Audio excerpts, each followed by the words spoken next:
신약 성경 사도행전 4장 23절부터 31절 말씀까지 제가 앉아 읽고 여러분들이 앉아 읽고 하여서 우리 교독하도록 하겠습니다. 사도들이 모임에 그 동료에게 가서 제사장들과 장로들의 말을 다 알리니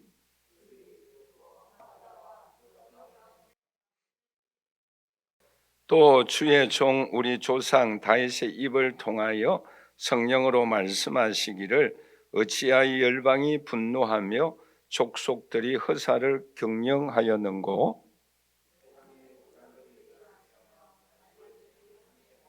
과연 헤롯과 본디오 빌라도는 이방인과 이스라엘 백성과 합세하여 하나님께서 기름 부으신 거룩한 종 예수를 거스려 주여 이제도 그들의 위협함을 굽어 보시옵고 또 종들로 하여금 담대히 하나님 말씀을 전하게 하여 주시오며 함께 읽겠습니다. 빌기를 다음에 모인 곳이 진동하더니 무리가 다 성령에 충만하여 담대히 하나님 말씀을 전하니라. 아멘. 구약 시대 때에 유명한 공동체가 두 곳이 있었어요. 하나는 라마나옅 공동체가 있습니다. 이곳은 사무엘이 원장이고 또 영적으로 힘들고 피곤한 심령들이 찾아와서 쉼과 안식을 누렸던 곳입니다. 주로 이제 신학생들이 많이 왔습니다만은 그러나 그 당시에 원통하고 억울한 사람들이 이곳에 많이 왔어요. 말하자면 영적인 공동체다라고 우리가 말할 수가 있겠죠. 그리고 또 그 시대에 유명한 공동체가 하나 있다고 한다면 다윗이 원장인 아둘람 공동체가 있었죠. 이것은 많은 또 영적으로나 육신적으로 피곤하고 원통한 심령들이 많이 찾아왔어요. 그래서 나중에 다윗 왕국을 이룩하는 데 있어서 큰 기초가 되었던 아둘람 공동체입니다. 신약 시대에 가장 힘이 있고 강력한 공동체가 있다고 한다면 바로 성령 공동체, 이 사도들이 속해져 있는 공동체가 아닌가라는 그러한 생각을 하게 됩니다. 오늘 이 자리에 함께 예배드리는 저와 우리 사랑하신 성도 여러분, 여러분들이 힘들고 어려울 때에 어디에 찾아가서 힘을 얻고 또 새 힘을 공급함을 받습니까? 오늘 본 말씀에 보시면 사도 베드로를 비롯하여서 요한 이런 몇몇 제자들이 이 사내들인 공회에 위협과 협박을 받고 또 굉장히 많은 핍박을 받은 후에 노임을 받습니다. 말하자면 그들로 하여금 너희 이제 가라. 그러나 단 예수의 이름으로 복음은 증거하지 말아라 라는 그러한 협박을 받고 풀리고 난 이후에 풀림받은 이 베드로는 어디로 갔는가? 오늘 본 말씀 23절과 24절 말씀에 이렇게 말씀을 하고 있지요. 사도들이 노임에 그 동료에게 가서 제사장들과 장로들의 말을 다 알리니 그들이 듣고 한 마음으로 하나님께 소리를 높여 이르되 라고 말씀을 하고 있습니다. 나중에 다시 생각하겠습니다만은 여기서 주목하여야 할 말이 단어가 두 가지가 있어요. 하나가 뭔가 하면은 노임에라는 단어와 또 동료에게 가서라는 단어입니다. 여러분 여기서 놓인다라는 이 말이 굉장히 중요한 말인데 힘든 시간이 지나가고 난 이후에 놓인다라는 그런 말을 할 수가 있어요. 여러분 이 베드로 요한 힘든 시간을 보냈지 않습니까? 사내들인 공회의원들 앞에서 예수님이 심판을 받고 십자가에 못 박혀 죽었던 장소 사람들이고 또 특별히 베드로도 그렇죠. 예수님은 모른다라고 세 번이나 부인하였던 사람들이잖아요. 그들로부터 자유함을 누리게 되어집니다. 가라라는 거예요. 단 예수 이름으로 예수 부활을 알리지 말아라. 그리고 가라라는 거예요. 얼마나 해방감을 누리겠습니까? 얼마나 자유함을 누릴 수 있겠어요? 그게 바로 노임해라는 단어입니다. 더 나아가서 이 노인다라는 내용의 말씀은 지금도 협박을 받고 있다라는 거예요. 그러나 한 템포 쉼을 얻지만 계속하여서 뭐예요? 예수 이름으로 예수 부활을 전하지 말아야 한다. 협박은 계속 진행되고 있다라는 거예요. 그러니까 쉼과 동시에 뭐예요? 억압과 긴장감이 동시에 일어나는 그러한 단어가 노임해라는 단어입니다. 우리도 동일하잖아요, 그렇죠?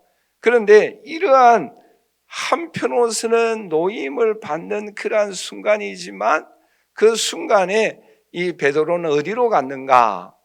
동료에게 갔다라는 그런 내용의 말씀입니다. 이 동료라는 이 단어가 굉장히 중요한 단어인데 이디오스라는 그 헬라어 형용사가 있습니다. 이 말은 쉽게 말하면 우리 한번 다 같이 따라서 할까요? 내 편이다. 내 편인 사람들이에요. 여러분 생각해 보세요. 여러분들이 노일 때에 말하자면은 그 협박에서 벗어나지만 그러나 그 긴장 상태는 계속되는 그러한 상황에서 여러분은 누구에게 찾아가겠습니까? 여러분 진정으로 내 편이 있습니까? 이게 참 중요하다라는 거예요. 그리고 이 모든 간증을 듣고 난 이후에 이 사람들이 무엇을 합니까? 기도하고 하나님을 찬양하고 예배하고 힘을 얻었다라고 말씀을 하고 있습니다. 오늘 이 자리에 함께 예배드리는 저와 우리 사랑하시는 성도 여러분, 우리가 이 땅에 살아갈 때에 어떤 일들을 할 때마다 노임해라는 이 단어가 오늘 우리에게도 적용될 때가 있습니다. 어떠한 한 일을 하고 난 이후에 쉼을 얻은과 동시에 그러나 그 일은 끝나지 아니하고 계속된 긴장 가운데 있을 때에 내 편인 사람, 함께 예배드리고 함께 기도하고 함께 쉼을 얻고 함께 새 힘을 얻을 수 있는 그 장소, 그 사람에게 찾아갈 수 있는 사람들이 오늘 우리에게 진정으로 꼭 필요하다라는 거예요. 그러므로 이 자리에 함께 예배드리는 저 우리 사랑하시는 성도 여러분, 오늘 우리의 신앙의 삶에 여러분들이 놓일 때에 진정으로 찾아가는 동로가 있어서 그 사람과 함께 예배드리고 기도하고 찬양함으로 인하여 새 힘을 얻을 수 있는 오늘 저와 여러분들이 되시기를 주님의 이름으로 간절히 축원합니다. 자, 그러면 오늘 본 말씀을 통해서 이 베드로는 놓일 때에 이 동료에게 찾아가서 무엇을 하였는가? 오늘 이 본문에서 우리는 크게 두 가지를 말씀을 하고 있는데 우리 한번 다 같이 따라서 하겠습니다. 베드로는 동료와 함께 하나님께 합심하여 기도하였다. 여러분 여기서 이 베드로가 그렇죠. 이 또 함께 동료와 함께 기도의 대상이 누구인가라는 것이 오늘 본문에 굉장히 중요합니다. 우리가 그 기도의 대상에 관하여서 크게 네 가지를 말씀하려고 있는데 우리가 구체적으로 다 생각할 수는 없겠고 특별히 대주제여라는 이 단어입니다. 우리 한번 다 같이 따라서 하십시다. 대주제여. 예, 이 대주제여라는 이 말씀은 좀 한마디로 표현하면은 절대 권력자를 의미하고 있어요.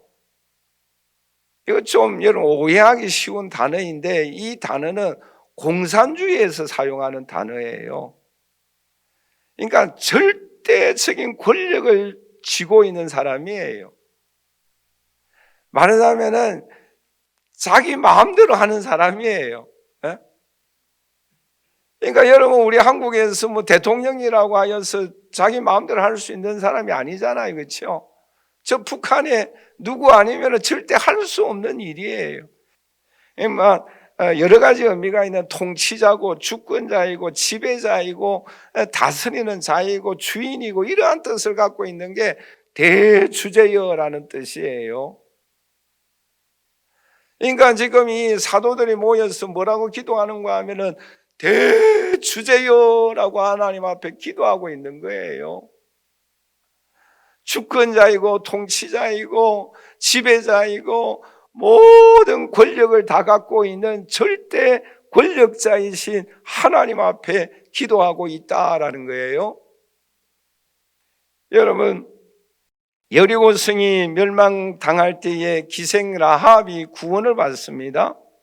그런데 여러분, 이 기생 라합이 정탐꾼에게 어떤 고백을 하는가 하면은 여호수아 2장 9절에서 11절까지 내용의 말씀인데 우리가 다 읽어서는 없겠고 여기서 함께 우리 처음부터 같이 한번 읽어보도록 하십시다. 말하되 여호와께서 이 땅을 너희에게 주신 줄 내가 아노라. 우리가 너희를 심히 두려워하고 이 땅 주민들이 다 너희 앞에 간담이 녹나니 이는 너희가 애굽에서 나올 때에 여호와께서 너희 앞에서 보세요. 하나님이 하신 일이 뭔가? 홍해 물을 마르게 하고 요단 저편에 있는 아모리 사람의 두 왕을 멸하게 하고 또 우리가 듣자 우리의 마음이 녹았고 너희로 말미암아 사람이 정신을 잃었고 너희 하나님 여호와는 위로는 하늘에서도 땅에서도 하나님이시다라고 말씀하고 있잖아요. 그러니까 기생 라합이 정탐꾼을 생명을 걸고 지켜준, 숨겨둔 이유가 뭐예요? 이런 하나님을 나는 믿었다라는 거예요. 이것이 너무너무 중요한 거예요. 여러분, 우리가 믿는 하나님이 어떤 분이신가에 따라서 라합은 생명을 내어놓았어요. 자기 생명을 내어놓고 정탐꾼을 숨겨둔 거예요. 그러므로 이 기생 라합은 나중에 이 유다 지파의 유명한 족장과 결혼하게 되어지지 않습니까? 그리고 예수 그리스도의 족보에 올라가는 영광스러움을 누리지 않습니까? 왜요? 그 하나님을 믿기 때문에 홍해물을 가르게 하여 주시고 또 모든 이 이방인들의 왕들을 무찌른 그 하나님을 믿기 때문에 그 정탐꾼을 숨겨 두었어요. 왜요? 그런 하나님을 믿기 때문입니다. 여러분이 저와 여러분들이 믿는 하나님은 어떤 분이십니까? 여러분 모세도 어떤 하나님으로 고백합니까? 출애굽기 3장 14절 말씀에 스스로 있는 자가 나를 너희에게 보내셨다 하라. 스스로 계신 하나님, 그 하나님을 이 모세는 믿었다라는 거예요. 여러분 다윗은 골리앗 앞에서 나아갈 때 어떤 하나님으로 믿습니까? 사무엘상 17장 45절 말씀해 보시면 만군의 여호와의 이름으로 나아갔습니다. 만군의 여호와 이름이다라는 것은 절대적이고 변치 아니하시고 변함이 없으시고 천군 천사의 군대와 생명을 주시는 분, 그 하나님으로 믿었기 때문에 골리앗 앞으로 나아갔던 것입니다. 여러분 오늘 본문 말씀에 이 베드로와 제자들 또 그들이 믿었던 하나님은 어떤 분이신가? 절대 권력을 간직하신 주권자이고 통치자이시고 주인이신 대주제자 되신 주님을 믿었다라는 것입니다.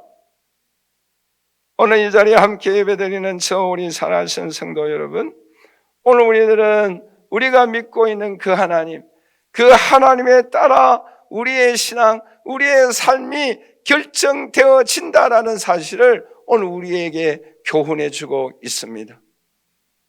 여러분, 오늘 특별히 여러분 23절, 24절을 다시 한번 보십시다.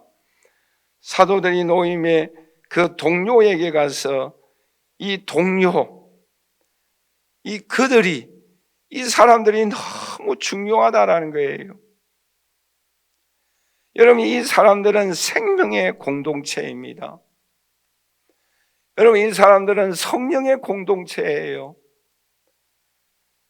여러분, 이 사람들은 같은 열정을 가진 사람들의 공동체입니다.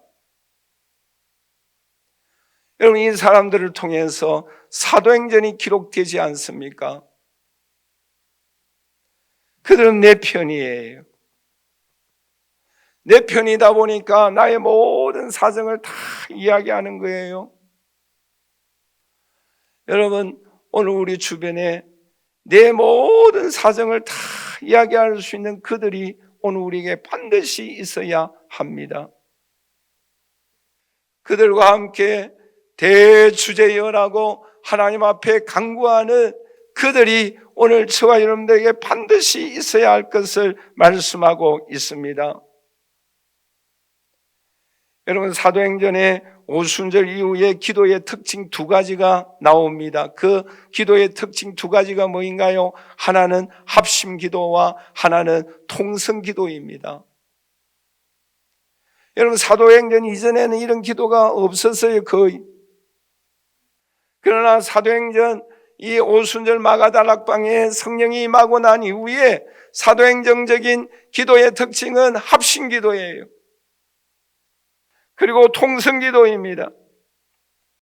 간절한 기도예요. 그럴 때에 그 기도에 하나님이 어떻게 응답하여 주십니까? 30절 말씀에 진동이 일어나고 성령 충만한 역사가 일어났다라고 말씀하고 있습니다. 오늘 이 자리에 함께 예배드리는 저 우리 사랑하시는 성도 여러분, 오늘 우리들의 신앙의 삶에 아버지 우리의 생활 속에 힘든 어려운 일들이 오늘 우리에게도 있습니다. 이 베드로에게도 있었지 않습니까? 협박을 받습니다. 생명의 위험을 받습니다. 그럴 때에 일시적으로 노임을 받지만 그러나 긴장 관계는 계속되고 있습니다. 여러분, 오늘 우리의 신앙의 삶의 여정도 우리의 삶의 현장도 마찬가지이지 않습니까? 여러분, 지난 주간에도 저희 교회에 뜻하지 아니하는 소식들이 오갔어요. 그래서 사람들은 언제 어디서 어떠한 일들이 일어날지 아무도 몰라요. 오늘 우리 개인적으로, 가정적으로, 교회적으로, 국가적으로 긴장 관계 속에 있습니다. 그러한 관계 속에 있을 때에 우리가 진정으로 힘을 얻고 또 평안을 누리고 또 그 일들을 감당할 수 있는 능력을 힘입고 하나님의 뜻을 이룩하며 하나님 나라 확장을 위하여 쓰임받기 위하여 우리의 삶의 현장에서 맡은 일들을 감당하기 위하여 우리가 함께 기도할 수 있는 그들이 반드시 있어야 합니다. 그곳이 여러분 골방이 되어지기를 바랍니다. 그것이 충만한 교회가 예배 시간이 기도의 시간이 되어질 수 있기를 간절히 소원합니다. 그럴 때 진동이 일어나고 하나님 역사를 경험하고 하나님 앞에 영광을 올려드리는 저와 여러분들이 되시기를 주님의 이름으로 간절히 축원합니다. 이러한 은총의 역사를 오늘 우리는 힘입어야 합니다. 여러분 보세요. 이 이스라엘 백성들, 특히 이 사도들의 그들의 공동체는 이 통성기도와 또 합심기도를 통하여 하나님 앞에 부르짖고 능력을 힘입음으로 인하여 이들을 통하여 하나님의 역사가 얼마나 놀라운 역사들이 일어났습니까? 그것이 사도행전의 기록이지 않습니까? 여러분, 이들은 무엇을 위하여 기도하였습니까? 오늘 본 말씀 28절에 보시면 하나님의 권능과 뜻대로 이루어지게 하여 달라고 기도합니다. 그리고 29절 말씀에 보시면 우리의 위협함을 굽어보시고 하나님의 말씀을 담대하게 전파하게 하여 달라고 기도합니다.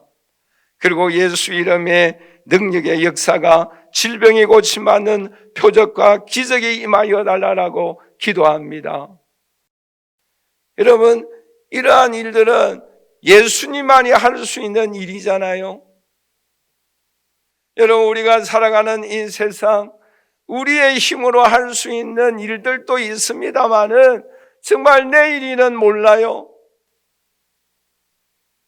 내가 할 수 있는 일이든 할 수 없는 일이든 질병이든 아니면 어려운 일들이든 아니면 내가 소원하는 일이든 또 하나님 나라 확장을 위하여 일하는 일이든 무슨 일이든지 간에 대주제가 되시는 하나님 앞에 우리가 통성으로 합심하여 부르짖을 때에 하나님의 진동하는 역사와 기적과 은총의 손길이 저와 여러분들에게 반드시 나타나게 됩니다. 그러한 은총의 손길을 경험하고 영광과 존귀함을 올려드리는 저와 여러분들이 되시기를 주님의 이름으로 간절히 축원합니다. 마지막 두 번째로, 오늘 이 베드로와 사도들이 무엇을 하였습니까? 우리 한번 다 같이 따라서 합니다. 베드로는 동료와 함께 하나님의 뜻을 행함을 기뻐하였다. 여러분, 오늘 본 말씀에 왜 이 사람들이 여기에 모였는가? 참 중요한 말씀을 27절과 28절에서 하고 있는데 우리 한번 다 같이 읽어보도록 하겠습니다. 과연 헤롯과 하나님의 권능과 뜻대로 이루려고 예정하신, 여러분, 이 말씀에 어떤 의미가, 어떤 말씀이 굉장히 뜻이 있다고 생각합니까? 이 사람들이 왜 여기에 모였다라고 말씀하고 있습니까? 하나님의 권능과 뜻대로 이루려고 예정하신 그것을 행하려고 이 성에 모였다라고 말씀을 하고 있어요. 여러분, 이 내용의 말씀을 쭉 살펴보면은 무엇을 오늘 우리에게 말씀하고 있는가 하면 좀 정리해드리면, 복음이 역사에 네 단계가 있음을 여기서 오늘 우리에게 말씀해 주고 있어요. 첫 번째 단계가 뭔가 하면 하나님의 뜻이에요. 하나님의 뜻, 하나님의 계획이 있다라는 거예요. 그 다음에 두 번째 단계가 뭐가 있습니까? 고난이 있다라는 거예요. 핍박이 있다라는 거예요. 그 세 번째 단계가 뭐예요? 그럴 때 기도하고 순종해라라는 거예요. 말씀에 순종해라라는 거예요. 그럼 네 번째 단계가 뭐입니까? 하나님의 역사가 있다라는 것을 쭉 27절 이하에 쭉 말씀하고 있는 거예요. 첫 번째, 하나님의 뜻이 뭐입니까? 예수님을 통한 하나님의 뜻은 뭐예요? 구속의 완성이잖아요. 십자가 사역이지 않습니까? 그런데 여러분, 예수님의 십자가 사역이 하나님의 뜻인데 그것이 예수님이지만 쉽게 이루어졌습니까? 아니잖아요. 그렇죠? 예수님의 십자가의 사역도 하나님의 뜻은 분명해요. 그런데 그 뜻을 이룩하기 위하여서는 뭐가 있었습니까? 고난이 있었잖아요. 심지어 예수님조차도 뭐라고 기도합니까? 이것이 내 뜻으로는 십자가 안 지면 좋겠지만 아버지의 뜻이라고 한다면 지게 해달라 그랬잖아요. 왜요? 고난이 너무 힘드니까. 예수님조차도 그렇죠. 고난이 너무 힘들어서 아버지 할 수만 있다면 이 잔이 내게서 떠나가게 하여 달라. 그러나 아버지의 뜻이라면 지게 해달라. 고난이 있단 말이에요. 그 예수님 뭐 했어요? 기도했잖아요. 순종했잖아요. 그러니까 하나님께서 어떻게 역사하여 주셨어요?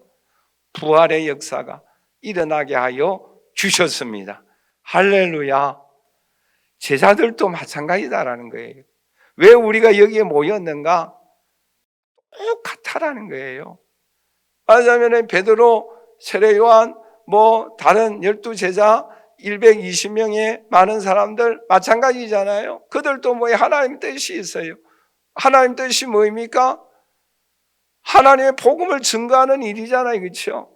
하나님 나라 확장을 위해 쓰임받는 일이다라는 거죠. 근데 또 뭐가 있습니까? 고난이 있잖아요.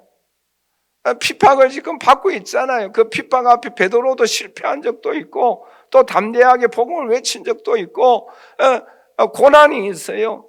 그런데 그 고난 앞에 실패한 적도 있습니다만 이제는 어떻게 합니까? 동료들 앞에, 그들 앞에 모여서 뭐 합니까? 대주제의 하나님 앞에 기도하고 있잖아요. 순종하잖아요. 그러니 이 사람들을 통하여 뭐가 일어납니까?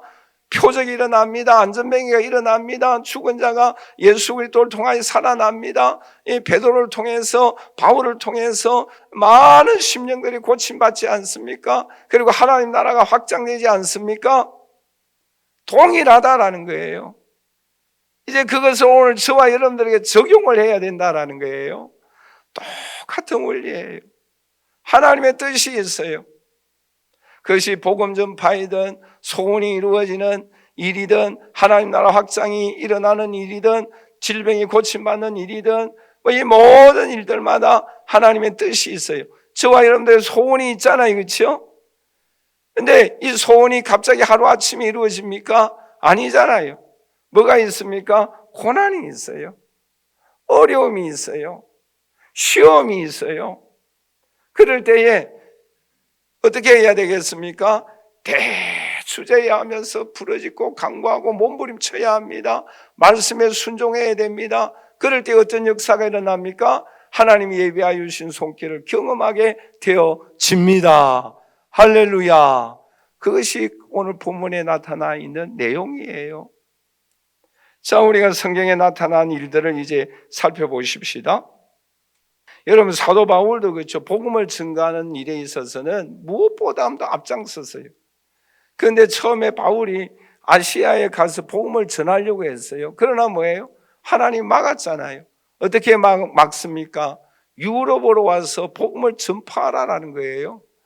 하나님, 내가 하나님의 복음을 전파하는 일에도 내 마음대로 못하겠습니까? 그렇잖아요. 왜 계획 다 세웠잖아요. 그런데 하나님은 사도행전 16장 8절에서 9절에 이렇게 말씀을 하고 있습니다. 우리 한번 다 같이 읽어보도록 할까요? 무시아를 지나 드로아로 내려갔는데 밤에 환상이 바울에게 보이니 마게도냐 사람 하나가 서서 그에게 청하여 이르되 마게도냐로 건너와서 우리를 도우라 하거늘. 보세요. 계획은 철저하게 아시아에 가서 전하려고 하였지만 하나님은 뭐예요? 유럽으로 가서 복음을 전하도록 하였어요. 내 계획은, 내 생각은 이것이었는데 하나님께서 뭐예요? 저것으로 바꾸어 주실 때도 있어요. 그럴 때 하나님, 내가 하나님의 일을 하는 데 있어서 이 아시아에 가기 위하여 준비를 철저하게 하였는데 왜 하나님 막습니까? 나는 아시아로 가겠습니다. 이렇게 하였다고 한다면 하나님의 오늘날 큰 역사는 일어나지 아니하였을 거예요. 그러나 사도 바울이 유럽으로 가서 복음을 증거함으로 인하여 하나님의 얼마나 큰 놀라운 역사가 일어났습니까? 여러분, 그럴 때에 이 사도 바울의 마음속에 감격이 일어나지 않겠어요? 이야, 우리 하나님은 정말 대단하시다. 저는 이 말씀을 준비하면서 문득 그런 생각을 하였어요. 뭔가 하면은 보리떡 5개, 물고기 2마리로 5,000명을 먹였을 때에 처음에는 제자들도 그렇죠. 부정적인 시각이었잖아요. 뭐 이 사람들 다 먹이려고 하면은 뭐 떡값이 얼마 들어가고 또 뭐 고기가 얼마나 있어야 되고 계산적인 사람들도 있고 그랬잖아요. 그렇죠? 근데 그런 것을 다 떠나서 예수님께서 그렇죠. 축사하시고 떡을 나누어 주고 고기도 나눠주라고 할 때에 제자들이 나눠주니까 또 있어. 또 나눠주니까 또 있어. 또 나눠주니까 또 있고. 그때의 그 제자들의 마음이 여러분 얼마나 기쁘겠어요. 여러분 그렇잖아요. 처음에 계산해 보니까 이건 도저히 불가능한 일인데 나눠주라고 하니까 나눠주니까 계속 생기는 거예요. 얼마나 마음이 기쁘겠어요. 여러분 가정의 주부도 마찬가지잖아요. 가정의 생활비가 이번 달에는 뭐 마이너스가 억수로 많이 날 것 같은데 써보니까 별로 마이너스가 안 났어요. 제로예요. 그럴 때 기뻐요, 안 기뻐요? 교회도 마찬가지잖아요. 교회 일도 이거 이번 달에는 이거 적자인데 너무 많이 들어가는데 이거 틀림없이 적자가 날 것이다. 그 생각했는데 교회 재정이 마이너스가 아니에요. 그럴 때 여러분 마음에 기쁘지 않겠어요? 여러분 세례 요한이 예수님께 세례를 베풀 때의 그 장면을 한번 생각해 보세요. 마태복음 3장 14절에 보시면 요한이 말려 이르되 내가 당신에게서 세례를 받아야 할 터인데 당신이 내게로 오시나이까?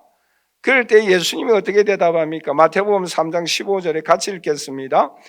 예수께서 대답하여 이르시되 우리가 이와 같이 하여 모든 의를 이루는 것이 합당하니라 하시니 이에 요한이 허락하는지라. 자, 요한이 세례 주는 그 장면에 대해서 요한복음에서 좀 구체적으로 말씀을 하고 있는데 조금 길입니다만은 요한복음 1장 31절에서 34절 우리 같이 한번 읽어보도록 하겠습니다. 나도 그를 알지 못하였으나 내가 와서 물로 세례를 베푸는 것은 그를 이스라엘에 나타내려 함이라 하니라. 요한이 또 증언하여 이르되 내가 보매 성령이 비둘기같이 하늘로부터 내려와서 그의 위에 머물렀더라. 나도 그를 알지 못하였으나 나를 보내신 베풀라 하신 그이가 나에게 말씀하시되 성령이 내려서, 보세요, 성령이 내려서 누구 위에든지 머무는 것을 보거든 그가 곧 성령으로 세례를 베푸는 이인 줄 알라 하셨기에 내가 보고 그가 하나님의 아들이심을 증언하였다. 여러분 보세요. 세례 요한도 예수님께 세례를 안 베풀려고 했어요. 그러나 예수님 뭐라고 말합니까? 하나님의 뜻을 이루라라는 거예요. 모든 의를 이루라라는 거예요. 그래서 순종했어요. 그랬더니 뭐예요? 예수님 위에 성령이 임하였어요.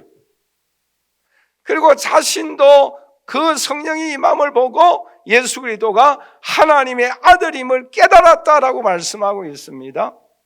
이게 뭐예요? 하나님의 뜻을 행하는 사람의 행복이고 기쁨이고 은혜이고 축복이에요. 여러분 제가 무엇을 말씀드리려고 하는지 이해되시죠? 하나님의 뜻이 있어요. 고난이 있어요. 어려움이 있어요. 어려워요. 내가 어떻게 예수님에게 세례를 베풀 수 있습니까? 이해할 수가 없는 일이에요. 그러나 그것이 뭐예요? 하나님의 뜻이기 때문에 순종하며 기도하며 나아갈 때에 하나님의 역사가 일어나는 거예요. 세례 요한에게도 뭐예요? 하늘에 성령이 임하는 것을 보고 하나님의 아들임을 확신하였다라고 말씀하고 있는 거예요. 우리가 그런 일들이 우리가 이 땅에 살아갈 때에 하나님의 일에 따라 순종하며 행하는 오늘 우리들에게 주님은 분명하게 나타내어 주십니다. 그래서 이 일들이 지나고 나니까 하나님의 역사고 하나님의 뜻이었고 하나님의 손길이었구나 간증하게 되는 것입니다.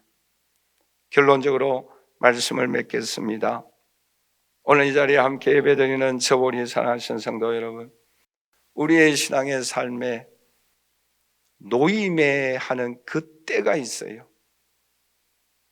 그런데 그 때는 완전히 벗어난 게 아니에요. 물론 일시적인 해방을 주는 시기입니다. 그러나 그때도 긴장 관계는 계속되는 거예요. 여러분 그럴 때에 여러분들이 찾아가는 동료가 있어야 합니다. 그것이 교회이든 골방이든 함께 기도하고 함께 찬양할 수 있는 동료를 내 편인 사람이 꼭 있으시기를 주님의 이름으로 간절히 축원합니다. 그래야 힘을 얻어야 합니다. 능력을 얻어야 합니다. 그분은 대주제가 되시는 분이십니다. 더 나아가서 하나님의 뜻이 분명히 있어요. 하나님이 하여야 할 저와 여러분들에게 주신 일들이 반드시 있습니다. 아니 여러분들의 소원이 있습니다. 근데 그것은 고난을 통하여 이루어집니다. 그럴 때에 우리는 기도하고 순종하십시다. 그럴 때에 예비하여 주신 놀라운 은총과 능력의 손길을 하나님의 손길을 체험하고 영광을 올려드리는 저와 여러분들이 되시기를 주님의 이름으로 간절히 축원합니다.